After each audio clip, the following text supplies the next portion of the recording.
नमस्कार, 11 बजने को है। मैं हूं पंकज भार्गव। इस वक्त की बड़ी खबर, आध्यात्मिक गुरु आसाराम बापू के खिलाफ दिल्ली की कमला मार्केट में यौन शोषण का मामला दर्ज किया गया है।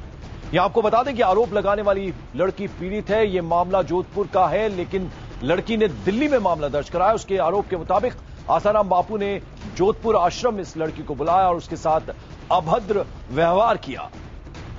दिल्ली की कमला मार्केट थाने में इस लड़की ने ये मामला दर्ज कराया। आलोक वर्मा हमारे वरिष्ठ सहयोगी इस वक्त फोन लाइन पर हमारे साथ। आलोक, क्या है ये पूरा मामला, क्या जानकारी इस वक्त पुलिस से मिल पाई है? देखिए पंकज, अभी तक जो जानकारी पुलिस से मिली है उसके मुताबिक कमला मार्केट थाने में परसों ये 16 साल की लड़की है जो जोधपुर की रहने वाली है। परसों रात में बहुत देर रात ये कमला मार्केट पुलिस स्टेशन पहुंची और वहां उसने अपनी बीती बयान की और उसने बताया कि आसाराम बापू ने उसे जोधपुर आश्रम में बुलाया था और वो गुरुकुल में पढ़ती थी और उसके साथ आश्रम में अभद्र व्यवहार किया गया। उसके जो आरोप थे पंकज, उसके बाद उसको कल मेडिकल कराया गया, जिसके बाद कल देर रात आसाराम बापू का नामजद FIR लॉन्च किया गया है सेक्सुअल असॉल्ट का कमला मार्केट थाने में। और ये 0 FIR है जिसके बारे में जोधपुर पुलिस को दिल्ली पुलिस ने सूचना भेज दी है। थोड़ा टेक्निकलिटी अगर समझाएं आलोक, कि जोधपुर की लड़की है, इसने दिल्ली की कमला मार्केट में ये मामला दर्ज कराया। अब ऐसे में किस तरह से पूछताछ होगी? क्या दिल्ली पुलिस जोधपुर पुलिस के संपर्क में है? अब आसाराम बापू से किस तरह से पूछताछ होगी? अब देखिए पंकज, यहाँ पहली टेक्निकलिटी तो यही है कि हिंदुस्तान में आप कहीं भी आपके साथ कोई इंसिडेंट होता है तो आप वो मुकदमा दर्ज करा सकते हैं, जिसको 0 FIR कहा जाता है किसी भी थाने में, जो बाद में कंसर्न थाने में अपने आप ट्रांसफर हो जाता है और ट्रांसफर कर दिया जाता है और कंसर्न थाने की जिम्मेवारी होती है इन्वेस्टिगेशन की। लेकिन जो FIR करता है, जो थाना करता है, और डेफिनेटली प्राइमरी इन्वेस्टिगेशन करता है और वो यही कमला मार्केट थाने ने भी किया है। जैसे लड़की का मेडिकल कराना, लड़की ने जो आरोप लगाए हैं उसके बारे में जो प्रारंभिक जांच करना है, यानी लड़की सही में जोधपुर में आश्रम में गई थी कि नहीं गई थी, या जो गुरुकुल में पढ़ती थी कि नहीं पढ़ती थी, या आश्रम से वो कब निकली है और किस हालत, ये सारी चीजें जो केस रजिस्टर्ड करता है वो इंक्वायरी करता है। उसके बाद ही वो भी 0 FIR लॉन्च करता है और उसके बाद वो सूचना जोधपुर कंसर्न थाने को भेज देता है और यही इस मामले में भी हुआ है और जोधपुर पुलिस को सूचना भेज दी गई है। अब ये जोधपुर पुलिस का पूरी तरह से मामला है कि आसाराम बापू के खिलाफ दर्ज हुई इस FIR को किस तरह इन्वेस्टिगेट करती है। हालांकि जब तक ये केस FIR ट्रांसफर नहीं होता तब तक दिल्ली पुलिस को यह अधिकार है कि वो आसाराम बापू को बुला सकती है। लेकिन जो हमारे दिल्ली पुलिस के सूत्र हैं उनके मुताबिक अभी ऐसा कुछ दिल्ली पुलिस नहीं करने जा रही है, क्योंकि FIR लॉन्च हो चुका है और जोधपुर पुलिस को इन्फॉर्मेशन दी जा चुकी है। तो किसी भी समय जोधपुर पुलिस अभी दिल्ली पहुंचने वाली होगी और उसके बाद लड़की भी उनके साथ चली जाएगी। लड़की की फैमिली वाले भी आ रहे हैं और जोधपुर पुलिस आगे की कार्रवाई करेगी। आसाराम बापू आध्यात्मिक गुरु हैं, दुनिया भर में उनके अनुयायी हैं। खासकर अगर भारत की बात करें, देश भर में उनके जो है वो एड्रेसेस होते रहते हैं, स्पिरिचुअल जो एड्रेस वो करते हैं वो होते रहते हैं। इस वक्त कहां है आसाराम बापू और क्या उनके आश्रम को इस बारे में इंफॉर्मेशन पास ऑन कर दी गई है? इस बारे में क्या जानकारी? देखिए पंकज, दिल्ली पुलिस ने जो काम किया, जो कमला मार्केट पुलिस में जो लड़की ने बयान दिया उसके आधार पर एक मुकदमा दर्ज किया, जिसके बाद जोधपुर पुलिस को सूचना दे दी गई। जोधपुर पुलिस निश्चित रूप से अब तक जोधपुर में जो आश्रम है, क्योंकि जोधपुर के पूरी तरह से इंसिडेंट है, तो जो भी जोधपुर आसाराम बापू के जोधपुर आश्रम का संचालक होगा उस तक सूचना ये पहुंचा दी गई है। और उसके बाद अब ये जब FIR की पर कार्रवाई शुरू होगी तो ये पुलिस का काम है कि कहां पे जो आरोपी है वो कहां पे है, उनको कब बुलाना है, या उनसे पूछताछ करनी है, या उनको सीधे गिरफ्तारी की कार्रवाई करनी है। तो ये चीजें अभी होनी बाकी है पंकज। लेकिन सबसे बड़ी बात यही है कि आसाराम बापू के खिलाफ जिस तरह के आरोप, जो जहां तक सूत्र बता रहे हैं, जो आरोप FIR लगाए गए हैं वो काफी संगीन और काफी गंभीर हैं। बिल्कुल, तो इस वक्त की बड़ी खबर आपको बता दें, आध्यात्मिक गुरु आसाराम बापू के खिलाफ दिल्ली की कमला मार्केट थाने में यौन शोषण का मामला दर्ज किया गया है। यहां आपको बता दें कि आरोप लगाने वाली लड़की पीड़ित है। यह मामला जोधपुर का है, लेकिन लड़की ने मामला दिल्ली में दर्ज कराया। 0 FIR दर्ज हुई है आसाराम बापू के खिलाफ और आरोपों के मुताबिक आसाराम बापू ने इस लड़की को जोधपुर आश्रम में बुलाया, यानी वहां पर आश्रम में, और उसके साथ वहां पर अभद्र व्यवहार किया गया। काफी संगीन आरोप जो हैं इस लड़की के द्वारा लगाए गए हैं। जो FIR दर्ज हुई उसमें काफी संगीन आरोप लगाए गए हैं। आलोक वर्मा हमारे वरिष्ठ सहयोगी लगातार हमारे साथ बने। आलोक, काफी संगीन ये आरोप है, जैसे कि आप भी बता रहे हैं, पुलिस बता रही है कि लगाए हैं लड़की ने, और ऐसे में अब मुश्किल में पड़ते नजर आ रहे हैं आसाराम बापू। हाँ बिल्कुल, साफ तौर पर पंकज, जो हमारे पुलिस के जो सूत्र हैं, जो काफी हाई पोस्टेड सोर्सेज हैं, उनसे हमारी बात हुई है और उन्होंने साफ तौर पे कहा है कि जिस तरह की आरोप लड़की ने लगाए हैं उससे अगर ये मामला आगे खिंचता है तो आसाराम बापू के लिए एक नहीं कई मुश्किलें खड़ी होंगी, क्योंकि इस नाबालिग लड़की ने 16 साल की जिसकी उम्र है, तो कई और चीजें कही हैं जो काफी ज्यादा अगेंस्ट जा रही हैं आसाराम बापू के। बिल्कुल, और हमारे एक और वरिष्ठ सहयोगी जनक दवे इस वक्त अहमदाबाद से हमारे साथ जुड़ रहे। जनक, काफी संगीन आरोप इस लड़की ने लगाए हैं। कमला मार्केट थाने दिल्ली में मामला भी दर्ज हुआ। इस वक्त आसाराम बापू कहां हैं? क्या उनके आश्रम को इस बारे में सूचित कर दिया गया? आसाराम बापू को इस बारे में सूचित कर दिया गया है क्या? देखिए पंकज, मैंने अभी थोड़ी देर पहले ही अहमदाबाद आश्रम के जो मीडिया कोऑर्डिनेटर हैं उदय संघानी, उनसे मैंने बात की तो उन्होंने कहा कि बापू अभी जो है वो अहमदाबाद में ही है और फिलहाल उनका कोई कार्यक्रम नहीं है। जब इस मामले में उन्होंने जानकारी मांगी तो जब हमने बताया कि इस तरीके का मामला दर्ज हुआ है तो उन्होंने पहली अपनी जो प्राथमिक जो प्रतिक्रिया थी वो यही दी कि कोई भी इस तरीके से बापू के खिलाफ आरोप लगाए तो उससे कोई गुनहगार साबित नहीं हो जाता। इस तरीके की पहली प्राथमिक प्रतिक्रिया है, पर अभी भी उनको मामले की जानकारी नहीं है और वो मामले की जानकारी अभी जुटा रहे हैं। पंकज, बिल्कुल, मैं आपके पास लौटूंगा जनक, और साथ ही हमारे एक और सहयोगी हमारे साथ आलोक वर्मा भी जुड़े हुए हैं। आपको बता दें कि आसाराम बापू एक ऐसा नाम है जो अक्सर अखबारों और टीवी चैनलों की सुर्खियों में छाया रहता है, लेकिन अधिकतर वक्त कोई ना कोई विवाद ही होता है जो इन्हें सुर्खियां दिलाता है। आसाराम ने कई सारे ऐसे विवाद दिए जिनकी वजह से वो सुर्खियों में छाए रहे। ये विवाद ऐसे थे जिन्होंने पूरे देश के लोगों को झकझोर के रख दिया। हाल ही में आसाराम बापू के खिलाफ एक भक्त को लात मारने के मामले में कोर्ट ने जमानती वारंट जारी किया। बापू पर आरोप कि शहर के मैदा मिल परिसर में प्रवचन के बाद पैर छूने झुके एक भक्त अमान सिंह दांगी को उन्होंने लात मारकर अभद्रता की थी। इसके बाद कोर्ट के आदेश पर उनके खिलाफ मामला दर्ज हुआ। वहीं आसाराम बापू 8 जुलाई 2009 को एक सभा कर रहे थे जिसमें उन्होंने पत्रकारों को लेकर एक ऐसा बयान दे डाला जिसने पूरी मीडिया इंडस्ट्री को झकझोर दिया। आसाराम बापू ने कहा था कि पत्रकार कुत्ते हैं और मैं उनके आगे टुकड़े नहीं डालूंगा। वहीं 9 अक्टूबर 2011 को दिल्ली में आसाराम बापू का एक ध्यान शिविर आयोजित किया गया था जिसमें उन्होंने राहुल गांधी के लिए भी एक विवादित बयान दे डाला। आसाराम बापू ने कहा था कि राहुल गांधी कम बुद्धि वाले बबलू हैं। जिस बच्ची के लिए पूरे देश के लोग सड़कों पर लाठी खा रहे थे, वहीं दूसरी ओर वो लड़की अस्पताल में जिंदगी और मौत से जूझ रही थी। बात 7 जनवरी 2013 की है जब आसाराम बापू ने इंसानी भूल कर एक ऐसा बयान दिया जिसका न केवल मीडिया बल्कि पूरे देश में घोर विरोध हुआ। आसाराम बापू ने कहा था कि लड़की भी इस पूरी घटना में बराबर की दोषी है। तो आपको बता दें इस वक्त की जो बड़ी खबर है, आसाराम बापू पर गंभीर संगीन आरोप लगे हैं और ऐसे में उनके खिलाफ दिल्ली की कमला मार्केट थाने में केस दर्ज हुआ है।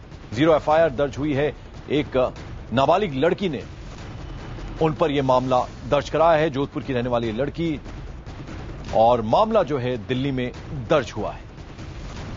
और आरोपों के मुताबिक ये जो यौन शोषण हुआ है वो जोधपुर में हुआ है, लेकिन पीड़ित लड़की ने यह मामला दर्ज कराया दिल्ली की कमला मार्केट थाने में। तो एक बार फिर से आरोपों के घेरे में है आध्यात्मिक गुरु आसाराम बापू। पुनीत त्रिपाठी हमारे सहयोगी इस वक्त हमारे साथ। पुनीत, क्या जानकारी मिल पा रही है? 0 एफआईआर दर्ज हुई है कमला मार्केट थाने में।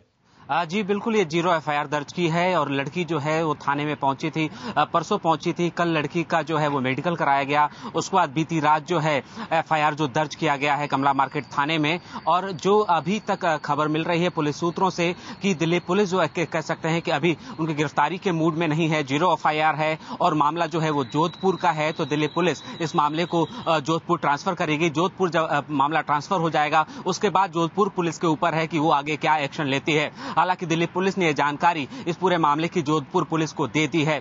लड़की जो जोधपुर गई थी, उस आश्रम जो लड़की ने जो एफआईआर में बात कही है वो उनके गुरुकुल में ही पढ़ती थी और जोधपुर वो गई थी। वहां पर उसके साथ कुछ ये हरकतें यहां पर हुई हैं और जो एफआईआर में जो बातें लड़की ने दर्ज कराई हैं वो बेहद गंभीर हैं। बेहद गंभीर आरोप जो है वो आसाराम बापू पर वो लड़की लगा रही है। लड़की नाबालिग है, 16 साल की ये लड़की है। अब ये देखना है कि इसके बाद से जोधपुर पुलिस क्या एक्शन लेती है और कब तक आगे इसमें कार्रवाई होती है। पंकज, बिल्कुल, आलोक वर्मा हमारे एक और सहयोगी भी हमारे साथ लगातार बने। आलोक, आपसे मैं जानना चाहूंगा, जोधपुर में यह मामला हुआ है, जो लड़की कह रही है, जो आरोप उसने लगाए हैं, दिल्ली की कमला मार्केट थाने में यह मामला दर्ज हुआ है। बापू जो है आसाराम बापू इस वक्त अहमदाबाद में अपने आश्रम में है, तो ऐसे में अब कार्रवाई जो है वो किस तरह से होगी?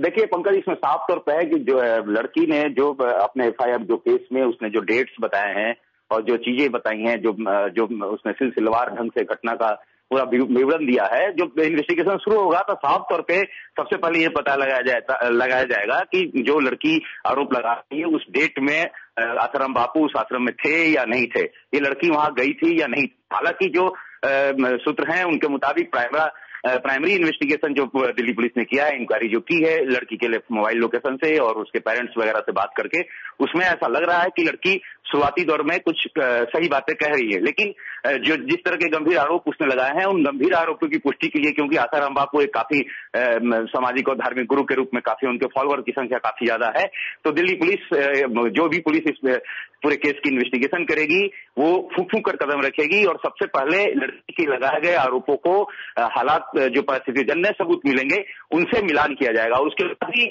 मुझे लगता है कि कोई कार्रवाई की जाएगी।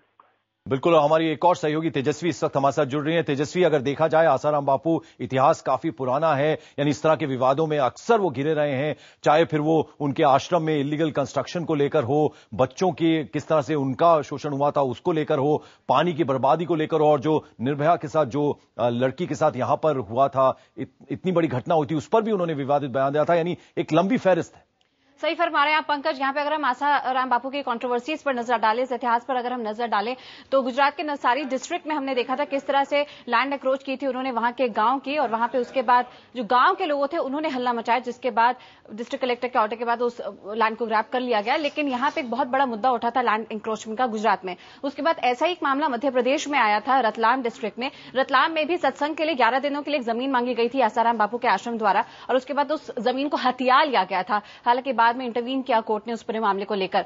कुछ और बड़ी कंट्रोवर्सीज की अगर हम बात करें तो आपको याद होगा उनके एक फॉर्मर मेंबर थे, आसाराम बापू आश्रम के एक फॉर्मर मेंबर थे राजू चंडक, जिन्होंने साफ तौर पे बड़ी बेबाकी से ये आरोप लगाए थे आसाराम बापू पर कि किस तरह से वहां पे तांत्रिक क्रियाएं होती हैं उनके आश्रम के अंदर, इसके अलावा किस तरह से सेक्सुअली एक्सप्लॉइट किया जाता है उनकी जो महिला अनुयायी हैं उनको। इसके अलावा और तांत्रिक रिचुअल्स की बात राजू चंडक ने भी बताई थी, और 2009 में राजू चंडक का कत्ल करा दिया गया था। और उसके बाद आसाराम बापू और उनके 2 और साथी में आश्रम के मेंबर्स हैं जिन पर यहां पे अटेम्प्ट टू मर्डर का केस लगाया गया। हालांकि बाद में राजू चंडक मृत पाए गए तो इसलिए मामला और गंभीर हो गया, लेकिन फिलहाल उसके बाद कोई और कार्रवाई नहीं हुई।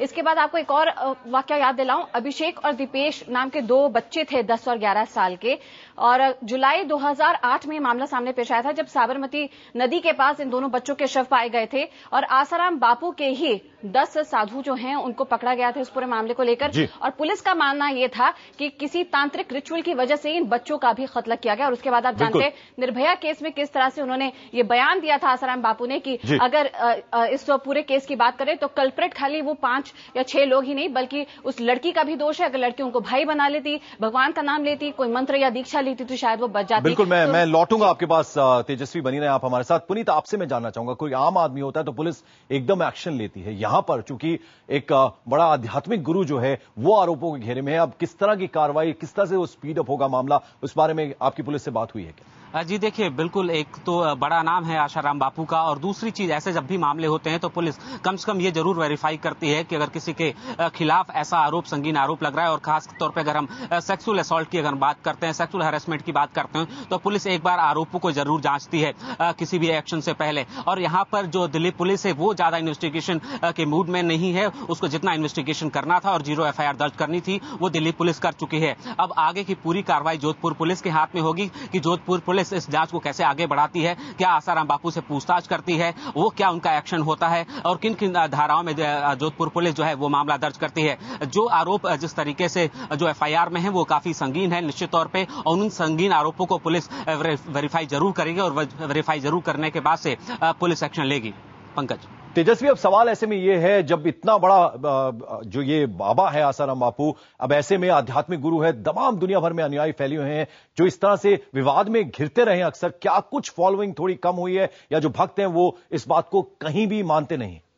वैसे पंकज अगर देखा जाए तो आमतौर पर ऐसे बाबाओं के खिलाफ कई मामले खुले हैं, लेकिन देखा यही जाता है कि दूसरे दिन उनके अनुयायी पहुंच जाते हैं आश्रम में उनकी भक्ति और उनकी सेवा के लिए। लेकिन यहाँ पे एक बहुत बड़ा सवाल उठता है, जब इस तरह के स्पिरिचुअल लीडर्स, आध्यात्मिक गुरु, जिनको हम मानते हैं कि समाज में ये लोगों को दिशा दे रहे हैं कि जिंदगी कैसे जी जाए, जिंदगी में क्या अच्छा है क्या बुरा है, आप यहाँ पे पूरे समाज को दिशा दे रहे हैं। इसलिए यहाँ पे जो ये सामाजिक गुरु हैं या आध्यात्मिक गुरु हैं, इनका दायित्व समाज के प्रति, लोगों के प्रति और बढ़ जाता है। इसलिए जब इनकी तरफ से कोई ऐसे अपराध होने की खबर आती है तो वो वाकई में एक बहुत बड़ा मामला है। चाहे भारत का कानून में उनको सजा उतनी मिले जितनी की लॉ बुक में लिखी है, लेकिन सही मायने में अगर माना जाए तो पंकज यहाँ पे मोरालिटी ग्राउंड्स पे जरूर इनकी जो जिम्मेदारी बड़ी बनती है। इसलिए कहा जाता है कि जब चोर चोरी करता है तो इसलिए इतना बुरा नहीं माना जाता, लेकिन जब कोई पंडित चोरी करे तो वो बहुत बड़ा जुर्म माना जाता है। बिल्कुल, तो इस वक्त की बड़ी खबर आपको बता दें, आध्यात्मिक गुरु आसाराम बापू के खिलाफ दिल्ली के कमला मार्केट थाने में यौन शोषण का मामला दर्ज किया गया है। यह आपको बता दें कि आरोप लगाने वाली लड़की पीड़ित है। यह मामला